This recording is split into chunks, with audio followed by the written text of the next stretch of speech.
So as we continue in example number 5, we talk about the properties of similar triangles. So in here, our goal is to find the BC.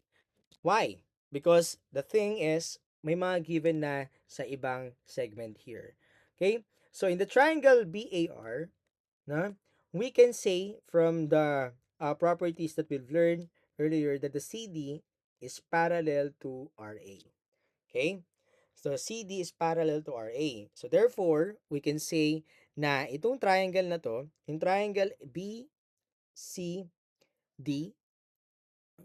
is similar to, ano ba yung BCD dyan? Yung BCD is this one, the little one, is similar to this triangle, the triangle BRA. Okay, the big one. Okay, BRA. So, anong reason? Ano? The reason would be kung i-review natin yung corollary kanina. So, yun yung reason. I-review nyo lang yun. Makita nyo na, okay, kapag parallel pala to, ibig sabihin, yung dalawang triangle na to, yung malaki at saka maliit, so they are similar. Okay, so, may mga given kasi dito. AD is 8. So, kung makikita yung AD or DA, that is 8. CR, which is 4. This one is 4. And BD is 20. Okay. So, let's find out the BC. So, kung yan ay similar, we can say na yung BC natin, yung BC, which is itong part na to, which is, yun yung parang nawawala, no? Ito yung nawawala, is over BR, which is yung kabuuan naman itong segment na to, no? This is BR.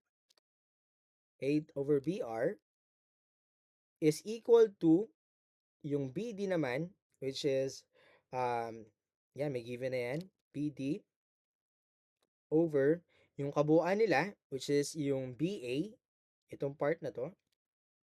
Okay? So, BA. And yung information na yan ay makakatulong yan para mahanap natin yung missing angle dito, yung hinahanap natin na BC. Okay? So, the reason would be, by the definition of similar triangles, yan po yung ating na-come up na equation. So, we have to note na ang BA natin dito, okay? Ang BA natin, when we add, sorry, nawala tuloy. So, this is one is 20, this one is 8. When we add these two things, okay, yung BD natin, pag pinag-add natin sa AD, that is equal to 28. Okay? So, yung BR natin, yung mas malaking part ng triangle na to, okay, ay kapag pinag-add natin yung BC, which is yung missing, tapos yung 4, yun yung BR natin. Okay? Sige. Ang gawin natin, palitan na natin lahat ng mga value dito. So, yung BC, missing yan.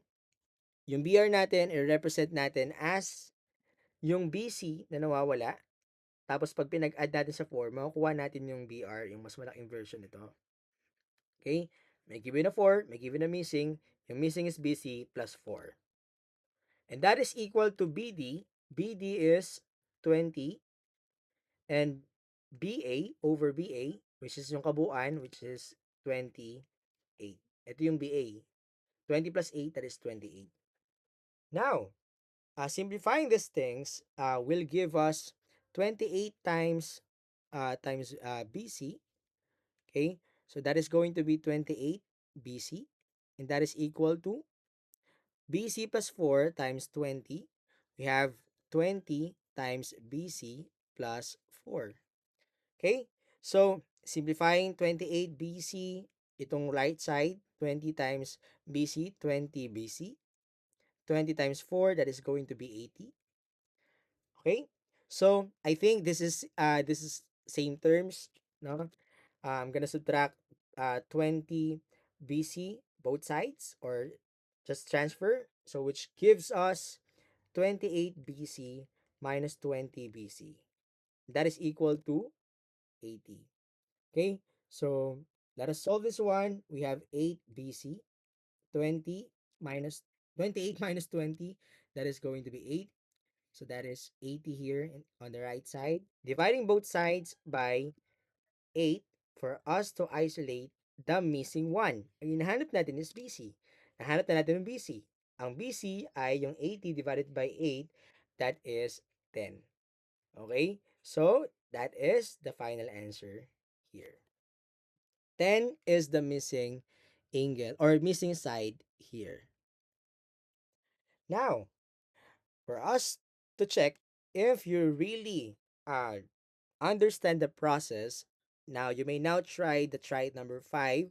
This time I wanted to find the BR with this particular given.